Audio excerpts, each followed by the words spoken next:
Transfer grant मिला हुआ है, एलआरए आपको मिल रहा है, आपको टीडी का कुछ क्लेम मिल रहा है, आप पीपीएफ में, सुकन्या समृद्धि योजना में, प्लॉट की रजिस्ट्री में, बैंक लोन में आपने कुछ पैसा इन्वेस्ट किया।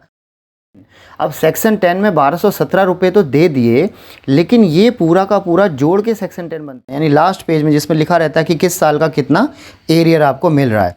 नमस्कार दोस्तों, ITR 1 फाइल करने का एक इस तरह का वीडियो बनाने की कोशिश की है कि जिसमें एम्प्लॉयज़ का जो पिछले सालों का बहुत सारा एरियर एक साथ इस साल क्रिएट हुआ है, तो उनका अचानक से इनकम टैक्स बढ़ गया है, ज़्यादा कटा हुआ है।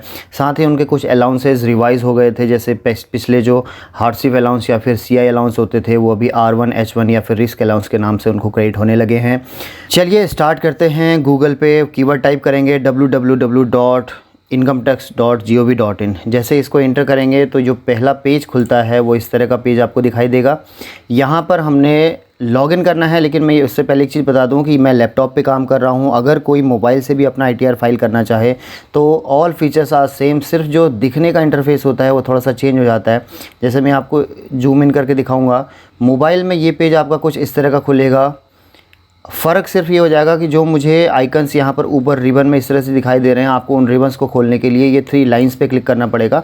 यहाँ से आपके सारे मेन्यू वाले जो भी आइटम हैं आपको इजीली अवेलेबल हो जाएंगे। ये आपने अपना पैन कार्ड यहाँ पर डालना है, उसके बाद लॉगिन कर लेना है। सीधे लॉगिन पेज पे जाते हैं। लॉगिन में आने के बाद आपको यहाँ पर फाइल नाउ पे क्लिक करना है। यहाँ से आपका ITR फिलिंग का प्रोसेस स्टार्ट हो चुका है। यहाँ से असेसमेंट ईयर चूज करेंगे, 1 साल आगे का होता है, और ऑनलाइन सेलेक्ट करके कंटिन्यू कर देंगे। यहाँ पर देखिए, पहले मैंने कुछ यहाँ पर ITR फिल करने की कोशिश की थी, तो जो मेरा ड्राफ्ट यहाँ पर सेव हुआ है, मैं फ़िलहाल स्टार्ट न्यू फिलिंग करूँगा। एक फ्रेश फॉर्म हम भरने की कोशिश कर रहे हैं। इंडिविजुअल पे क्लिक करेंगे, कंटिन्यू करेंगे, और इसके बाद यहाँ से ITR 1 सेलेक्ट करना है और प्रोसीड विद ITR 1 कर देना है। Let's get started. काफ़ी लोगों को ये सारा छोटा सा प्रोसेस है, सभी लोग समझते हैं। यहाँ पर थोड़ा सा डाउट रहता है कि कौन सा वाला इनमें से ऑप्शन हमने चूज करना है। आपकी अगर सैलरी जो है, टोटल आपकी जो इनकम है, वो आपकी बेसिक एग्जेम्पशंस लिमिट जैसे कि 5 लाख रुपए इस साल के लिए है, तो अगर उससे ज़्यादा है तो आपको ये सिलेक्ट करना है। अदरवाइज़ आप अदर्स ले सकते हैं। It is just for a declaration. इसमें कोई ऐसा परेशान होने की ज़रूरत नहीं है कि मैंने कोई और सिलेक्ट कर लिया था। जैसा कि ITR का पेज खुल चुका है, 3 स्टेप्स में ITR भरा जाता है। पहले पेज के अंदर 5 पेज होते हैं, वैसे ही दूसरे में कंफर्मेशन होता है और तीसरे में वेरिफिकेशन होता है। लेकिन अब मैं स्टार्ट करूंगा कि आपको ITR भरने से पहले क्या क्या चीज़ें कलेक्ट करके रखनी है जिनकी आपकी ज़रूरत पड़ेगी। देखिए, यहाँ पर मैं आपको डॉक्यूमेंट्स की लिस्ट दिखा रहा हूँ। आप इन डॉक्यूमेंट्स को कलेक्ट करने की कोशिश कीजिए। अगर ये सारी चीज़ें आपके पास हैं तो आपके पास गलती के चांसेस बहुत कम हो जाते हैं। फॉर्म 16 यहाँ पर मैं आपको फ़ोटो में भी दिखा रहा हूँ। फॉर्म 16 ये एक आर्मी पर्सन का फॉर्म 16 है, रियल फॉर्म 16 है। थोड़ा सा मैंने बीच की लाइनें हटा के, बीच के कॉलम्स हटा के इसको कॉम्पैक्ट किया हुआ है। सबसे ज़्यादा कॉम्पैक्ट फॉर्म में जो फॉर्म 16 मिलता है वो आर्मी पर्सन का ही मिलता है। पैरामिलिट्रीज़ वगैरह का फॉर्म 16 इससे ज़्यादा एलेबरेट होता है, ज़्यादा डिटेल्स के साथ होता है। फॉर्म 16 के 2 पेज होते हैं, लास्ट पेज में इसके बाद आपको दिखाऊंगा। आपको यहाँ पर दूसरी चीज़ चाहिए। फॉर्म 16 के बाद फॉर्म 26AS जो 4th नंबर पे मैंने लिखा हुआ है, ये आपको आपके पोर्टल से मिलेगा। इसके तुरंत बाद मैं आपको बताऊंगा कि कहाँ से आपको 26AS मिलेगा। देन आपके पास AIS होना चाहिए। मैं आपको फ़ोटो में दिखा देता हूँ, ये AIS की कॉपी है। इसके बाद आपके पास फॉर्म 16 का लास्ट पेज जो मैंने सीरियल नंबर 2 में लिखा हुआ है, ये पेज होना चाहिए एरियर के लिए। अगर आपको पिछले सालों का एरियर यहाँ पर इकट्ठा आके मिला हुआ है तो इस पेज की आपको बहुत ज़्यादा ज़रूरत है। इसके अलावा आपके पास पे स्लिप्स होनी चाहिए। पे स्लिप्स में जहाँ यहाँ पर जो एडजस्टमेंट हुई होती है, इन एडजस्टमेंट का अगर आपके पास डिटेल है, और उसके बाद ये कॉर्नर पे जो छोटा सा एक कॉलम बन के आता है जिसमें आपकी पे की डिटेल होती है, इनलार्ज करके कुछ इस तरह की दिखा देती है, ये डिटेल आपके पास होनी चाहिए। इसके बाद आपके पास all savings and expenditure of last year, कुछ और अगर एक्स्ट्रा आपने किया हुआ है, सेविंग्स की हुई हैं, तो उसका डिटेल आपके पास होना चाहिए। 26AS कहाँ से डाउनलोड करना है? इनकम टैक्स रिटर्न में जाएंगे, 26AS, यहाँ से आपको 26AS मिलेगा, और यहाँ से आपको एनुअल इन्फॉर्मेशन स्टेटमेंट मिलेगा लॉगिन करने के बाद। जब भी आप अपना ITR भरेंगे तो आपको उससे पहले अपनी जो डिटेल्स हैं वो मैच करनी पड़ेंगी। जैसे कि मैं आपको दिखा देता हूँ कि आपके फॉर्म 16 में आप इनकी जो ग्रॉस सैलरी है वो 11,21,806 है, और उसके बाद जो 26AS में 11,95,000 है, 11,19,536 है, और इसके बाद AIS में 11,19,536। देखिए माइनर सा चेंज है, आप इतने जो चेंजेज हैं, छोटे से डिफरेंस है, थाउजेंड्स में अगर डिफरेंस है, आपको परेशान होने की ज़रूरत नहीं है। आप किसी को भी लेके ITR फाइल कर सकते हैं। लेकिन अगर यहाँ पर ड्रास्टिकल चेंजेज हैं, यहाँ पर 5 लाख रुपए है, किसी दूसरे में 10 लाख रुपए है, तीसरे में आपका 15 लाख रुपया है, तो आपको करना ये है कि आप अपने 12 महीने की पे स्लिप्स को उठाइए। इन पे स्लिप्स में जो टोटल होता है, सैलरी का टोटल होता है, जो भी आपको क्रेडिट हुआ है अदर एडजस्टमेंट के साथ, उन सबको जोड़िए, 12 महीने की सैलरी जोड़ के आप देखिए कि आप कहाँ पर पहुँच रहे हैं। यानी कि मैं आपको इसके जो प्रॉब्लम्स हैं वो भी बताता हूँ कि कई बार क्या होता है कि फॉर्म 16 और 26 AS मिसमैच होते हैं। तो उसके लिए इस तरह से आपने प्रोसेस करनी है कि पे स्लिप 12 महीने की लेनी है, टोटल इनकम को कैलकुलेट करना है और टैक्स कितना कटा हुआ वो देखना है। सब में सेम नहीं है, तो क्या कीजिए कि आप नंबर ऑफ़ मंथ्स चेक कीजिए कि आपके 26 AS में कितने महीने की सैलरी आई हुई है। जब भी 26 AS खोलेंगे तो 12 महीने का ब्रेकअप उसमें मिल जाता है। उसके बाद ये देखिए कहीं उसमें 11 महीने का और फॉर्म 16 में 12 महीने का टोटल तो नहीं आया हुआ है। इसके बाद नियर वन चूज की, यानी कि इन तीनों में से जो सैलरी आपको सबसे सही लग रही है आपके कैलकुलेशन के हिसाब से, आपने उसके साथ जाना है और टैक्स जो आपका डिडक्ट हुआ है उसको भी कंपेयर करना है। इसके बाद आपने, अगर आपका फॉर्म 16 गलत है तो पे एंड अकाउंट ऑफिस पर आपने कंप्लेन करनी है। अदरवाइज़ अगर आपका 26 AS या AS गलत है तो आपने टैक्स डिपार्टमेंट के लिए इसी पोर्टल से ग्रेवियंस लॉन्च कर देना है। कुछ दिनों के लिए वेट कीजिए, आपके उन ग्रेवियंस का कुछ रिप्लाई आएगा या फिर हो सकता है आपका करेक्ट हो जाए। उसके बाद ही आप ड्यू डेट से पहले फाइल कीजिए। ड्यू डेट इस साल के लिए 31 जुलाई 2023 है। नेक्स्ट मैं वापस पोर्टल पे आ जाता हूँ। हम ITR फिलिंग स्टार्ट करेंगे। पहला पेज पर्सनल इन्फॉर्मेशन का है, इस पे ज़्यादा हम टाइम नहीं लगाएंगे। अपनी पर्सनल डिटेल अपडेट करके रखिएगा। सिर्फ इसमें देखने वाली चीज़ है कि यहाँ पर आपको सेंट्रल गवर्नमेंट ले लेना है। 1391 पे टिक हुआ होना चाहिए। न्यू फॉर्म के लिए, ओरिजिनल रिटर्न भरने के लिए, रिवाइज करने के लिए ये वाला सेक्शन आता है। इसके बाद आपको नीचे आ जाना है, यहाँ पर आपने सीधे नो कर देना है। मैक्सिमम एम्प्लॉई जिनकी 8 लाख से 15 लाख के बीच में सैलरी है, उन्हें ओल्ड टैक्स राइम से फॉर्म भरने पर ज़्यादा रिटर्न मिलता है, इसलिए मैं इसको नो सेलेक्ट करके चल रहा हूँ।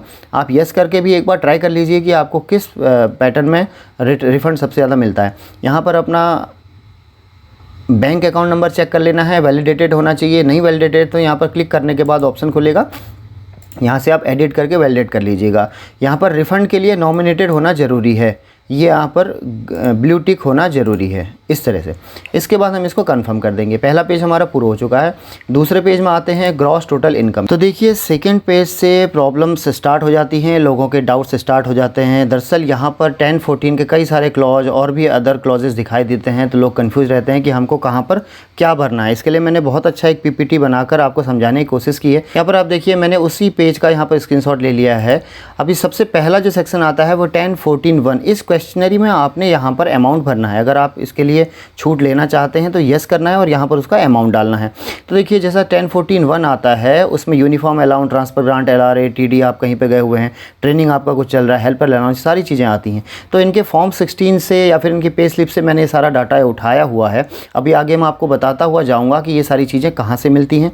ऐसे ही आप देखिए 10.14.2 में CA आता है, हॉस्टल सब्सिडी, HA, और भी कई सारी चीज़ें आती हैं और इन सब की डिटेल्स मैंने एक पर्टिकुलर वीडियो में बना के रखी हुई है। मैं भी आपको उस वीडियो की तरफ लेके चलूँगा। 10.13A में आपका HRA आता है। इसके बाद आपका LTC का क्लेम 10.5 में आता है और एनी अदर के लिए यहाँ पर नीचे कॉलम दिया हुआ। आपने इस क्वेश्चन में जो 5-6 चीज़ें आती हैं उन पर यस करना है और उसका अमाउंट फिल करना है। लेकिन अब ये चीज़ें आप कैलकुलेट कैसे करेंगे, कहाँ से लेके आएंगे? दरअसल होता क्या है कि डिफेंस एम्प्लॉय के, खासकर आर्मी पर्सन के फॉर्म 16 में सिर्फ तीसरे नंबर पे लिखा रहता है लेस अलाउंस से टू एक्सेम्प्ट अंडर सेक्शन 10। अब सेक्शन 10 में 1217 रुपये तो दे दिए, लेकिन ये पूरा का पूरा जोड़ के सेक्शन 10 बनता है। इसके अलावा भी कई सारे क्लॉज होते हैं, कई सारी एग्जाम्शंस होती हैं जिनको जोड़ने से सेक्शन 10 बनता है। लेकिन सिर्फ 1217 लिख दिया तो लोग कन्फ्यूज़ रहते हैं कि भाई मैं कहाँ पर क्या दिखाऊँ। आपको परेशान नहीं होना है। करना क्या है कि मेरे इसी चैनल में आपको बताऊंगा कहाँ पर एक वीडियो डली हुई है। अभी फ़िलहाल आपने अपना पे स्लिप उठा लेना है। हर पे स्लिप में आपने देखना है कि आपको क्या क्या चीज़ें मिली हुई हैं। कभी आपको ट्रांसफ़र ग्रांट मिला हुआ है, LRA आपको मिल रहा है, आपको TD का कुछ क्लेम मिल रहा है, यूनिफॉर्म का अलाउंस मिल रहा है। आप अपना ये भी छोटा सा ब्रेकडाउन यहाँ पर रखिए साथ में, जिसमें आपको LRA 1 महीने का मिल जाएगा, HRA 1 महीने का मिल जाएगा। तो इन चीज़ों से आपने 12 महीने का कैलकुलेट करना है और कैलकुलेट करने के बाद जगह उसकी जहाँ पर है वहाँ फीड करना है। अब ये जगह कहाँ से आपको पता चलेंगी, इस चैनल में एक वीडियो डला हुआ है टैक्स फ्री अलाउंसेस। आप टैक्स फ्री अलाउंसेस सर्च करेंगे तो इस थंबनेल को सर्च कीजिएगा, इसके अंदर आपको वो सारे के सारे अलाउंसेस मिलेंगे जो जैसे 1014(1) के अंदर जो जो अलाउंस आते हैं वो लिखे गए हैं और ये बताया गया है कि किस अलाउंस के अंडर कितना छूट मिलता है। एग्जाम्पल के लिए CA आपको 27,000 रुपये एक बच्चे का मिलता है, लेकिन उसमें से सिर्फ 100 रुपये महीने का एग्जेम्प्ट होता है, इसलिए 12 महीने का 1200 रुपया। सेम अगर हॉस्टल फैसिलिटी एक बच्चे के लिए ले रहे हैं तो वो 300 रुपये पर मंथ के लिए छूट मिलती है, जबकि आपको 90,000 रुपये क्लेम में मिलता होगा, 3600 रुपये। सेम HA यानी कि हाई एल्टीट्यूड अलाउंस। तो देखिए कई सारे अलाउंसेस होते हैं डिफेंस एम्प्लॉय के, जैसे ये हाई HA जो अलाउंस है ये जो 2700 रुपये लगभग मिलता है। अगर आप 12 महीने का लेंगे तो कुछ अमाउंट, सर्टेन अमाउंट आता होगा उसका, लगभग 34-35 हज़ार रुपये के लगभग, लेकिन वो पूरा 34-35 हज़ार रुपये यहाँ पर एग्जेम्प्ट नहीं है। ध्यान रखिएगा कि एग्जेम्पशंस जो हैं वो मैक्सिमम जो एग्जेम्पशंस हैं या अलाउंसेस हैं वो पार्शियली एग्जेम्प्ट होती हैं, ना कि फुली मैक्सिमम। तो मैं आपको बताना चाह रहा हूँ कि जैसे हाई एल्टीट्यूड अलाउंस है ये 2 तरह का होता है, 15,000 की हाइट से नीचे अलग होता है और 15,000 से ऊपर अलग होता है। तो जो नीचे वाली लिमिट है उसके लिए 1080 रुपया 1060 रुपया सिर्फ एक महीने का एग्जेम्प्ट है, उसको मल्टीप्लाई करना है 12 से, जो भी अमाउंट आएगा वो डाल देना है। और इसी तरह से अगर आप 15,000 से ऊपर हैं तो आपको 1600 रुपये एग्जेम्प्ट है। इसी से बताना चाहूँगा रिस्क अलाउंस है, भले ही आप रिस्क अलाउंस में 22,000 रुपया ले रहे हैं, 17,000 ले रहे हैं, 9,700 ले रहे हैं, 3,000 ले रहे हैं, any amount if you are taking considering against risk, उसमें से 4,200 रुपये ही सिर्फ एग्जेम्प्ट होता है। जैसे सियाचिन का अलाउंस अगर आपको मिल रहा है 7,000 रुपया, सियाचिन का अलाउंस आपको मिलता होगा 22,000। एक मुझे किसी भाई का फ़ोन आया था, वो कहते कि सर मुझे 34,000 रुपये मिलता है सियाचिन में।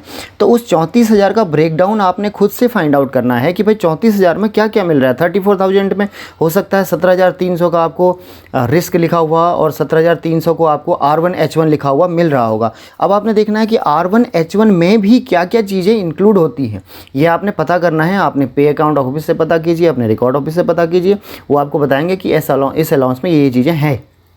जहाँ पर आपको दिखेगा कि रिस्क इंक्लूड है तो आपको 4,200 रुपये लेना है। जैसे CI ऑप्स एरिया है तो उसमें हो सकता है आपको 10,000 रुपये मिल रहे हो, लेकिन उसमें से सिर्फ 3,000 रुपये आपकी छूट के दायरे में आता है। तो ये सारी चीज़ें देखने के लिए आपको इस वीडियो को देखना पड़ेगा। यहाँ पर मैं अगर इन सबको एक एक करके एलोबरेट करके बताऊँगा तो बहुत लेंदी हो जाएगा। सेम HRA के लिए देखिए, इनकी पे स्लिप से 4100 रुपये उठाए थे, 12 से मल्टीप्लाई करके सीधे यहाँ डाल दिया। लेकिन HRA का क्लॉज कुछ और कहता है, वो कहता है कि 3 तरीके से कैलकुलेशन कीजिए, उनमें से जो सबसे कम अमाउंट आएगा वो आपने यहाँ पर डालना है। तो वो 3 तरीके क्या हैं इसके अंदर बताए गए हैं। LTC देखिए, एनी अदर, अगर कोई ऐसी चीज़ है जो एनी अदर में दिखाना है, मैं आगे चलकर आपको दिखाऊँगा किस तरह से उसको एनी अदर में फीड करना है। पहले ये जो डिटेल्स हैं हम इसको अपने फॉर्म में डालकर देख लेते हैं। तो देखिए वापस मैंने साइट के पेज पे आके सारे अमाउंट्स वही कैलकुलेट करके यहाँ पर डाल लिए। आपने ये सारे अमाउंट अपने आप खुद से कैलकुलेट करने पड़ेंगे। देखिए नो अदर थर्ड पार्टी, आपके अलावा कोई भी आपके बारे में आपसे अच्छा नहीं जानता है। तो कोशिश कीजिए कि आप अपना ITR खुद से फाइल कीजिए। अगले पेज में एडिट करते ही आपको यहाँ पर सैलरी का ब्रेकअप दिखाई देगा। करना क्या है कि यहाँ पर आपने अपना सैलरी चेक करना है। देखिए इनका 4,82,000 सिर्फ दिखा रहा है, जो कि गलत है। वास्तव में इनका अगर फॉर्म 16 चेक किया जाए 4,82,000 दिखाई जा रही है, जबकि यहाँ पर 11,21,806 11,21,806 में यहाँ पर मैनुअली इंटर करूँगा, क्योंकि मेरी एक्चुअल में सैलरी ये सही है जो मैंने सारी जगहों से कैलकुलेट करके चेक की हुई है। इसके बाद सीधे नीचे चलते रहेंगे। देखिए पिछली क्वेश्चनरी वाले पेज में जो भी हमने डाटा डाला था वो यहाँ पर ऑटो फीड हो चुका है।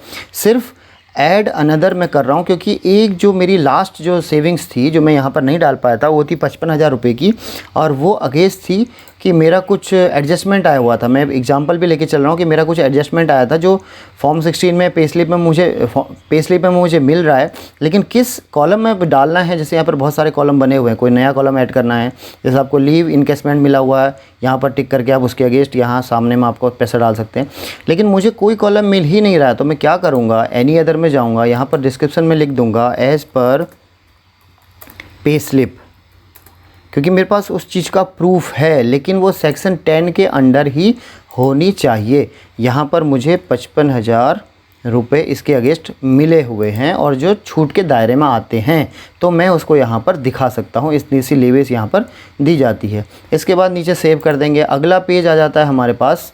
अगले पेज में आपको इसी पेज में जब सेव करेंगे इसके बाद आपको इनकम फ्रॉम हाउस प्रॉपर्टी भरनी होती है। यानी कि अगर आपने होम लोन लिया हुआ है, याद रखिए सिर्फ होम लोन, अगर आपने होम लोन लिया है तो उसका जो भी इंटरेस्ट कंपोनेंट है, यानी कि अगर 2 लाख रुपए आपको एक साल में ईएमआई देनी होती है, जिसमें से 1.5 लाख रुपए आपको ब्याज जमा करना है और 50,000 रुपये आपका प्रिंसिपल अमाउंट यानी कि सम जो असल है वो जा रहा है, तो आप 1.5 लाख रुपया दिखा सकते हैं। ऐड करना है।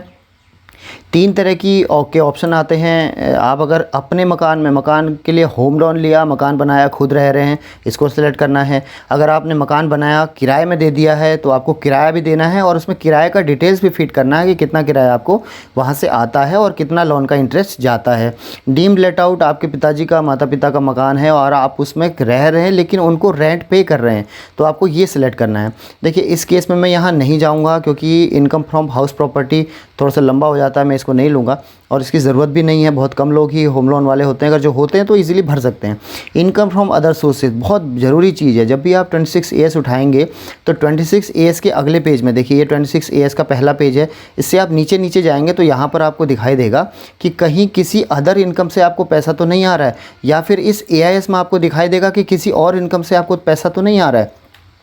Bank account, saving bank account से अगर आपको पैसा आ रहा है तो आप वो यहाँ पर दिखा सकते हैं। इसके अलावा अगर आपको कोई FD हो रही है तो आप उसका अमाउंट यहाँ दिखा सकते हैं। यानी कि आपको जो भी कहीं दूसरी जगह से इनकम हो रही है, पिछले साल का इनकम टैक्स का रिफ़ंड आया 50,000 रुपया, यहाँ पर लिखना पड़ेगा। इसी तरह से सारी चीज़ें भरने के बाद कंटिन्यू करेंगे। इनके केस में कोई भी अदर इनकम नहीं है इसलिए मैंने इसको छोड़ दिया है। थोड़ा सा ये सब भरने के बाद हमारा सेकेंड पेज कंप्लीट हो जाता है, अगले पेज पर चले जाएंगे। देखिए 2 पेज जैसे ही कंप्लीट हो गए हैं तो कन्फर्म लिखा हुआ आ गया। तीसरे पेज में जब जाएंगे तो ये डिडक्शन का पेज होता है। देखिए थोड़ा सा अंतर एग्जम्पशंस और डिडक्शन में ये है, एग्जम्पशंस अलाउंस से सेक्शन 10 से जुड़ा हुआ होता है समझने के लिए, और डिडक्शन होता है चैप्टर 6A के अंडर। अब मैं यहाँ पर आपको वापस एक स्लाइड पे लेके जाऊँगा। ये जो भी चीज़ें हैं इसको मैं स्लाइड में कॉपी करके लेके गया हूँ, मैं आपको स्लाइड पे लेके जाऊँगा। तो देखिए हम लोग आ चुके हैं डिडक्शन के पेज पे। वही पेज है जो उस पोर्टल पे चल रहा था, मैंने उसको यहाँ पर थोड़ा सा कंप्रेस किया हुआ है। सबसे जो पहले के 3 कॉलम हैं ये होते हैं डोनेशन के लिए। आपको किसी तरह का आप डोनेशन देते हैं तो उसका डिटेल आपने इस डोनेशन के कॉलम में यस करके यहाँ पर फिल करना है। आगे मैं बताऊँगा कि रेफरेंस कहाँ से आपको मिल पाएगा। एक बार में समझ नहीं आएगा, वीडियो को कई बार देखिए, सेव कर लीजिए और कोशिश कीजिए कि थोड़ा थोड़ा करके डेली सीखिए। 15 दिन 1 महीने का टाइम लीजिए। जब आप कंफर्म हो जाएं कि आपको सारी चीज़ें समझ में आ गई हैं और आपकी सारी डिटेल्स सही है, उसके बाद ही अपना ITR सबमिट कीजिए। यहाँ पर देखिए 80C सबसे कॉमन जो चीज़ें होती हैं, जैसे 80C आप PPF में, सुकन्या समृद्धि योजना में, प्लॉट की रजिस्ट्री में, बैंक लोन में आपने कुछ पैसा इन्वेस्ट किया तो उसका यहाँ पर आप 1.5 लाख तक का छूट ले सकते हैं। इन्होंने यहाँ पर PPF में अपना यानी कि जो AFPP फंड होता है उसमें 1.5 लाख रुपए यहाँ पर सेव किया हुआ 1 साल का, वो मैंने फिल कर दिया। इसी तरह से अगला कॉलम जो होता है ये NPS के लिए होता है। पैरामिलिट्री फोर्सेज वाले NPS यूज करते हैं, आर्मी में भी NPS नहीं है। मेडिकल एक्सपेंसेस, देखिए इसका कॉलम हम आगे जाके भरेंगे जब ये इसके बारे में बताऊँगा आपको। एजुकेशन लोन आपने लिया हो तो 80E में इसको कवर किया जाता है। सेविंग बैंक अकाउंट से जो इंटरेस्ट आता है 80TTA में लिया जाता है। लेकिन इन सब की जानकारी इस तरह से नहीं होगी, थोड़ा सा टाइम देना पड़ेगा। यहाँ पर एक टैक्स सेविंग आइडियाज़ करके मेरे चैनल में वीडियो डला हुआ है, ये उसका थंबनेल है। सर्च कीजिए, मेरे चैनल में जाइए, @पंकज पिंग सर्च कीजिए, मेरा चैनल मिल जाएगा। उसके बाद आप इस थंबनेल में देखेंगे तो ये सारी की सारी डिटेल्स, सेक्शन स्टार्टिंग से लास्ट तक के सेक्शन, किस आदमी को कितना छूट मिलेगा, किसके लिए लागू है, किसके लिए नहीं है, और क्या क्या आप दिखा सकते हैं। कई लोग मुझसे कहते हैं कि सर ये बताइए कि क्या फुल रिफ़ंड मिल जाएगा। तो फुल रिफ़ंड का कोई फंडा नहीं है। जो चीज़ें आपके लिए सही हैं वो यहाँ से सही सही डिटेल उठाइए, डालिए। अगर आपकी डिटेल सही हैं और आपने सेविंग्स की हुई है, डिडक्शन आपको मिल रहे हैं, तो आपको फुल रिफ़ंड मिल सकता है। इसका कोई आंसर नहीं है कि सर फुल रिफ़ंड मिले या नहीं मिलेगा। तो देखिए वापस चलेंगे हम लोग अपने उसी पेज पर। देखिए अब मैं वापस ऑनलाइन फिलिंग के पेज पे आ गया हूँ। यही वही सारी डिटेल्स हैं जो वहाँ पर मैंने आपको दिखाई थी इससे पहले। मैंने यहाँ पर 80C का अमाउंट फिल कर लिया है। 80D वाले में मैंने टिक कर दिया क्योंकि इन्होंने कुछ खर्चा किया था मेडिकल एक्सपेंसेस में। उसके बाद कंटिन्यू कर देता हूँ। आपके केस में जो भी चीज़ एडमिसेबल होगी आप उसको टिक कीजिएगा और उसके बाद उसको फिल करते हुए चले जाएगा। नेक्स्ट पेज में आपको वही शेड्यूल दोबारा से दिखाई देंगे, 80C 1,50,000, और उसके बाद यहाँ पर 80D मैंने टिक किया हुआ था तो मुझे 80D की डिटेल्स यहाँ पर भरनी पड़ेंगी। अब 80D में क्या चीज़ें आती हैं फिर से रिपीट करूँगा कि मेरा वो जो वीडियो है टैक्स सेविंग आइडिया ज़रूर देखिएगा, आपको क्लियर हो जाएगा कि यहाँ पर क्या क्या चीज़ें आती हैं। इनके केस में ये है कि इन्होंने 5,000 रुपये का प्रिवेंटिव हेल्थ चेकअप लिया हुआ है और इनके जो पेरेंट्स हैं वो 60 ईयर से ज़्यादा के हैं, यानी कि इनके जो पेरेंट्स हैं मोर देन 60 ईयर्स के हैं। तो इन्होंने उनका इलाज करवाया था, 50,000 रुपये इलाज में खर्च हुए हैं। इनके पास ऑनलाइन ट्रांजैक्शन का रिसिप्ट है, इसलिए इनको इसकी छूट मिल रही है। कंफर्म करेंगे तो हमारा ये जो तीसरा वाला पेज है ये भी पूरा हो चुका है। देखिए यहाँ पर हमारे 3 पेज पूरे हो चुके हैं, छोटे छोटे से 2 पेज हैं, ऑलमोस्ट आपने कर लिया है। टैक्स पेड वाले कॉलम में जाएंगे, यहाँ पर आपको दिखाई देगा कि आपकी टैक्स की डिटेल्स जो है वो सही हैं या गलत हैं। अगर आपको एक सोर्स से, किसी एक सैलरी वाले सोर्स से आपको ये जो अमाउंट लिखा हुआ आ रहा है फॉर्म 16 से मिलाइए, बिल्कुल सही है तो गो अहेड कर दीजिए। अगर आपको किसी दूसरे सोर्स से भी टैक्स कटा हुआ है लेकिन यहाँ पर दिखा नहीं रहा है तो यहाँ पर शो डिटेल्स आप किसी में भी जाइए, अदर देन सैलरी में जाइए और ऐड कर दीजिए। 10 नंबर उनका आपको चाहिए उस एम्प्लॉयर का जहाँ से भी आपका टैक्स कटा हुआ है। आप 50 तरह की जगहों से टैक्स कटे हुए हैं तो 50 को यहाँ पर ऐड कर दीजिए ताकि टोटल सबका जो यहाँ पर कटा हुआ टैक्स दिखाई दे वो सबका जुड़ के जो कम्युलेटिव हो जाए। कंफर्म करेंगे तो देखिए all 4 pages we have confirm. ये लास्ट पेज है टोटल टैक्स लाइबिलिटी। अभी भी 31,516 की लाइबिलिटी हमारे पास है। इसको किस तरह से हमने आगे चलना है, देखिए यहाँ पर अब शुरू हो जाता है एरियर की कहानी। तो ये लास्ट पेज है, यहाँ से हमारी कहानी शुरू होती है एरियर का एडजस्टमेंट भरने के लिए। जो भी एरियर में पैसा मिलता है पिछले सालों का उसको कहाँ पर फिल करना है। देखिए इस पेज में आपको यहाँ पर दिखाई देगा, लास्ट पेज जैसे ही 5वां पेज आप खोलेंगे तो यहाँ पर दिखाई देगा 10E फॉर्म भरने के लिए, उसकी रिलीफ लेने के लिए और यहाँ पर उसका अमाउंट भरने के लिए कॉलम दिखा रहा है। ये मैंने स्क्रीनशॉट ले लिया है उस पेज का। यहाँ पर से आपने लास्ट पेज में आके रुक जाना है और टोटल इनकम को नोट कर लेना है। 5,89,020 रुपये, इसे आपने नोट डाउन कर लेना है किसी दूसरी चीज़ में और उस ITR की साइट को थोड़ी देर के लिए होल्ड कर लेना है। मैं आपको जो बताना चाह रहा हूँ कि होता क्या है कि यहाँ पर जो अमाउंट आएगा उसको ड्राइव करने के लिए फॉर्म 10E भरना है। और फॉर्म 10E कई लोग जानते हैं जिन्होंने पिछले साल का मेरा ये फॉर्म 10E भरने का वीडियो देखा था। सेम प्रोसेस सब कुछ इस साल भी होने वाला है। अगर आपने देखा है तो बहुत अच्छा, आप लोग फॉर्म 10E भरना जानते हैं। जो लोग नहीं जानते हैं ये इस वीडियो पे पहुंचिए फॉर्म 10E वाले में। अदरवाइज़ मैं यहाँ पर भी आपको प्रोसेस बताने की कोशिश करूँगा।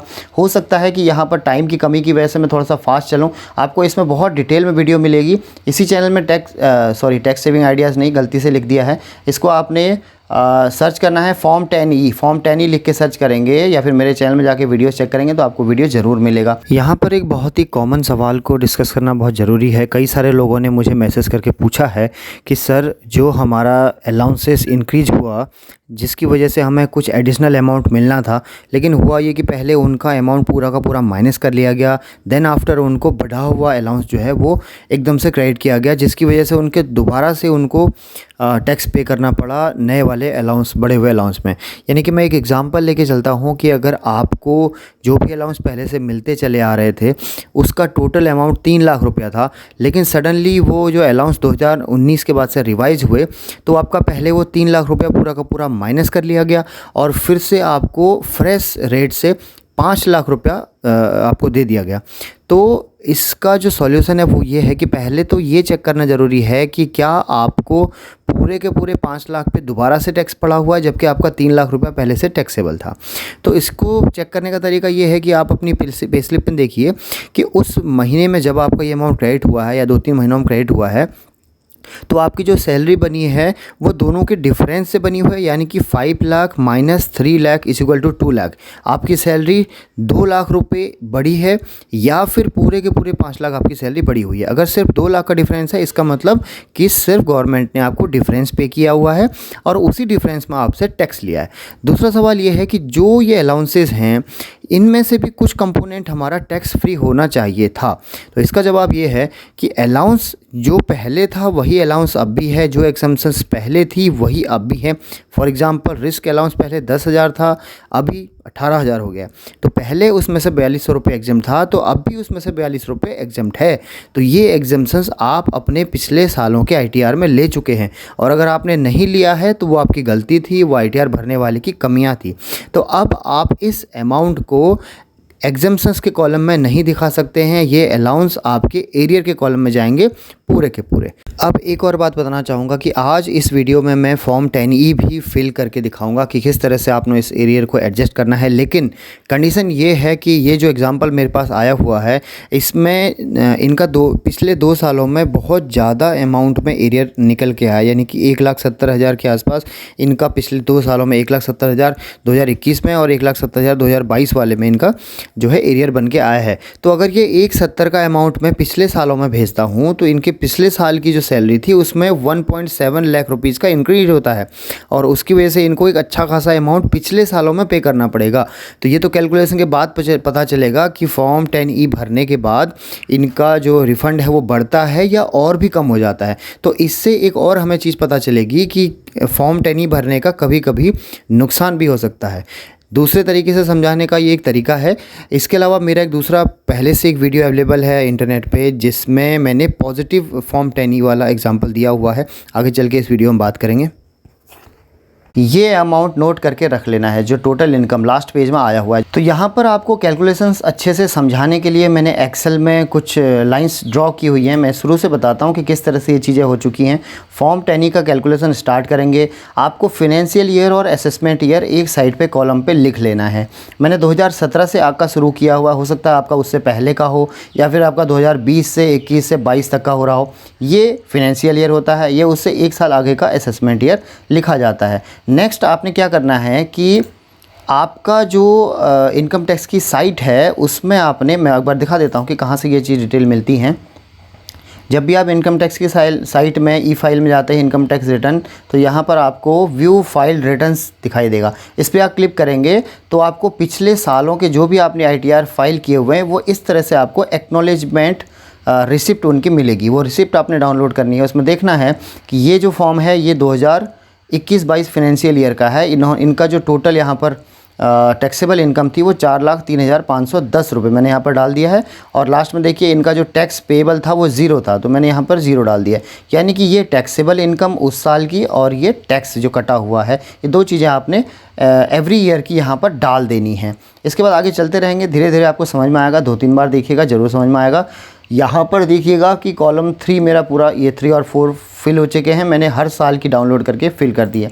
नेक्स्ट जो कॉलम है ये आता है एरियर। अब आपको फॉर्म 16 के पेज नंबर 3 पे आ जाना है, यानी लास्ट पेज में जिसमें लिखा रहता है कि किस साल का कितना एरियर आपको मिल रहा है। यही सारे फिगर्स उठाकर आपने यहाँ पर कॉपी कर देने हैं सीरियल ईयर के हिसाब से। 17-18, 17-18 ये जो अमाउंट है ये यहाँ से मैंने उठा के डाला हुआ है, यहाँ पर आप डाल देंगे। इसके बाद नेक्स्ट स्टेप में आपने क्या करना है, जैसे ये सारे फिगर्स मैंने उठा के डाल दिए हैं, नेक्स्ट स्टेप में क्या करना है कि कॉलम नंबर 3 से 5 को जोड़ देना है। कॉलम 3 और कॉलम 5 इन दोनों का जोड़ है यहाँ पर लिख देना है। आपकी टेबल लगभग कंप्लीट हो चुकी है।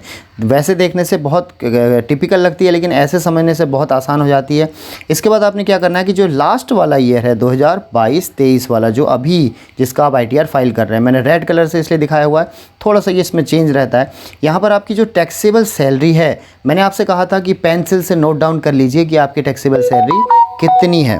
पिछले ITR के पेज नंबर 5 पे वो आपने यहाँ पर डाल देनी है। यहाँ पर आपने डाल देना है टैक्स कि कितना टैक्स 2022-23 में आपका कटा हुआ है, वो आप इस फॉर्म 16 से डालेंगे क्योंकि आप पहले ही ये टैक्स पे कर चुके हैं। तो ये अमाउंट आपने यहाँ पर डाल देना है 10083। अभी देखिए यहाँ पर क्या आ जाएगा कि एरियर कितना आपको इस साल में मिला हुआ है। तो मैं क्या करता हूँ कि यहाँ पर इन सब का सम कर देता हूँ।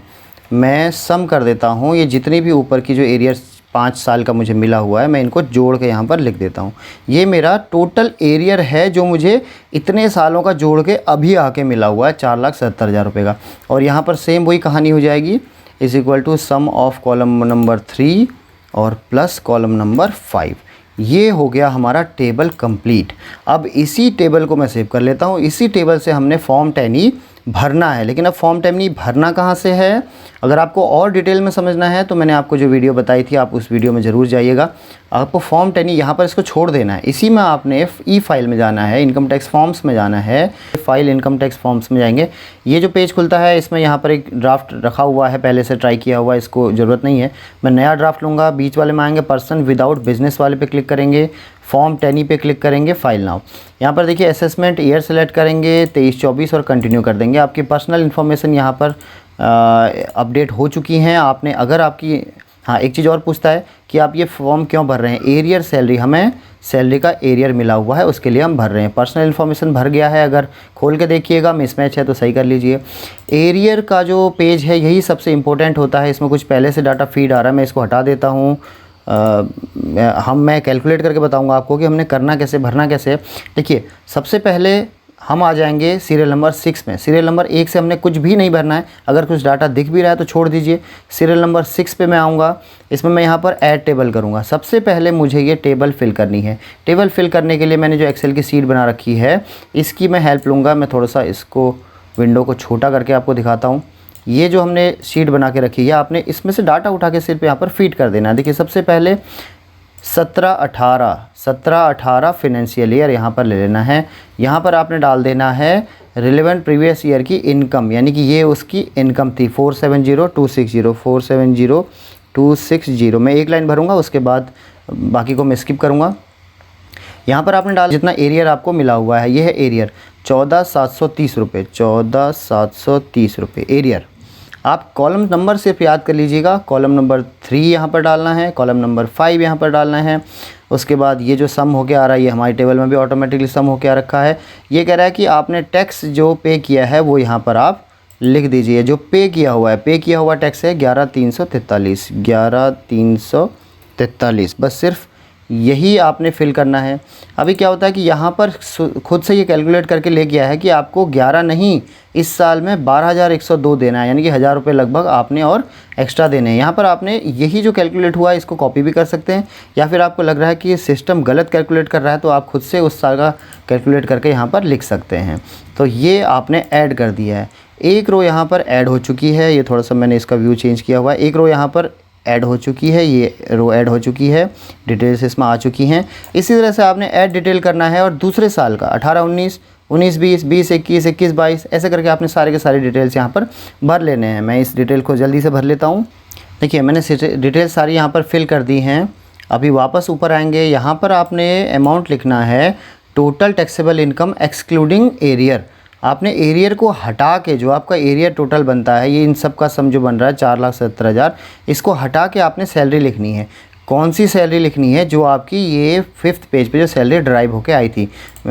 इसको मैं माइनस साइन के साथ यहाँ पर लिख देता हूँ। मैं अगर इसको यहाँ पर माइनस के साथ लिखूँगा तो ऑटोमेटिकली मेरी सैलरी यहाँ पर 111253 कंप्यूट होके आ गई है। 111253 मेरी यहाँ पर कंप्यूट होके 1253। देखिए, अब ये सारी कैलकुलेशन ऑटोमेटिकली हो रखी है। अगर आपको लगता है कि किसी कोई आइटम जो है वो ठीक नहीं है, किसी में कैलकुलेशन मिस्टेक है, तो आप उसको सही कर सकते हैं। जो हाईलाइटेड वाले कॉलम हैं उनको आप सही कर सकते हैं। करना क्या है कि एज़ पर आइटम नंबर 3 जो है, 3 नंबर जो आइटम है, इस पर जो टैक्स है वो आपको कैलकुलेट करना है। सही आ रखा है। अब देखिए, यहाँ पर आपको कैलकुलेट करना है टोटल इनकम आइटम नंबर 1 पर। 1 पर जो टैक्स है वो आपने कैलकुलेट करना है, तो वो ऑब्वियसली 0 ही रहेगा, वो कोई टैक्स है ही नहीं। ठीक है, तो ये जो पूरा डाटा हमारा भर चुका है, इसको आपने सेव कर देना है। सेव करते ही आपको दिखाई देगा कि यहाँ पर वेरिफिकेशन करना, आपको दिखाई देगा कि आपको रिलीफ कितना मिल रहा है। यहाँ पर आपने एक अंडरटेकिंग साइन कर देना है, प्लेस यहाँ पर लिख देना है। प्रीव्यू पर क्लिक करेंगे तो आपको यहाँ पर आपकी सारी डिटेल्स दिखाई देंगी और आपको ये भी दिखाई देगा कि आपको यहाँ पर रिलीफ कितना मिला हुआ है। आपको रिलीफ मिला है अंडर सेक्शन 89 में 0 रिलीफ मिला हुआ है।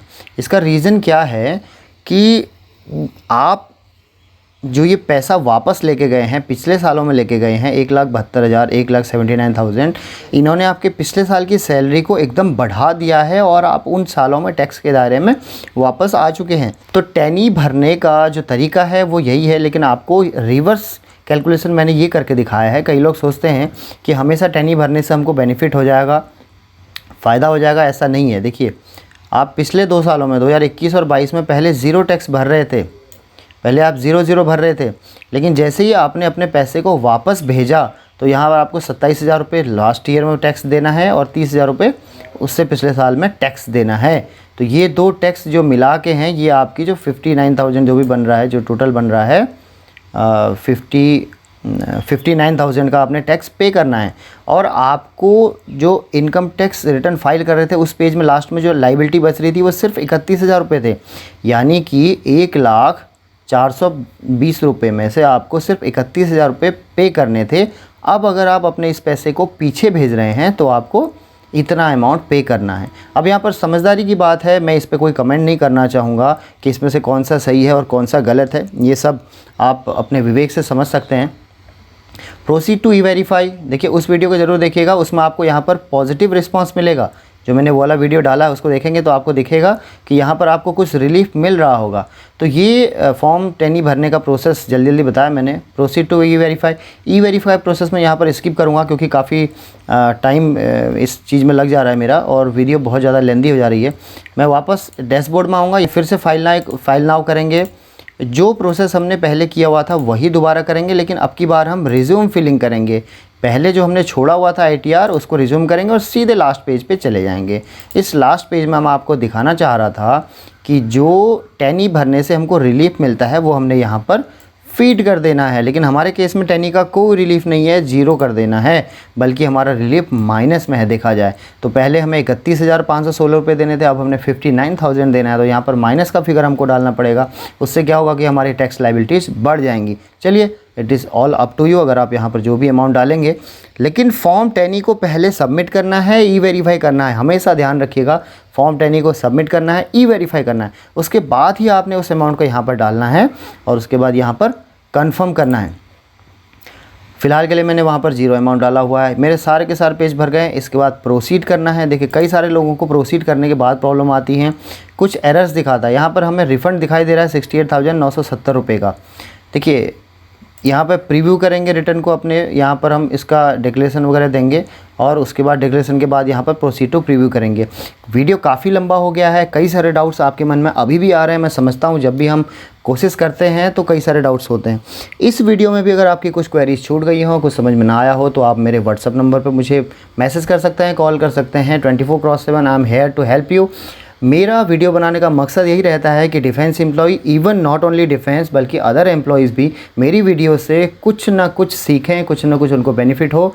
और बदले में मुझे कमेंट्स में ज़रूर लिखें, मैसेज में लिखें कि सर आपकी वीडियो का फ़ायदा हुआ या नुकसान हुआ, what is my teaching skill, मेरे समझाने का तरीका कैसा है। डाउट्स आप मुझे पूछ सकते हैं, लिख सकते हैं। आपका जो भी क्रिटिसिज्म है मैं वेलकम करता हूँ, लेकिन एक रिक्वेस्ट है कि अगर कुछ भी फ़ायदा मेरी वीडियो से हो रहा हो तो अपने साथ वालों को, दोस्तों को, डिफेंस के ग्रुप्स में सबको ये वीडियो शेयर कीजिए, लिंक शेयर कीजिए, चैनल का लिंक शेयर कीजिए। फिलहाल इस वीडियो को यहीं रोकूंगा। बहुत बहुत धन्यवाद आपका वीडियो में बने रहने के लिए, और आपका सब्सक्राइब मेरे उत्साह को बढ़ाता है। धन्यवाद। जय हिंद। आपका दिन शुभ हो।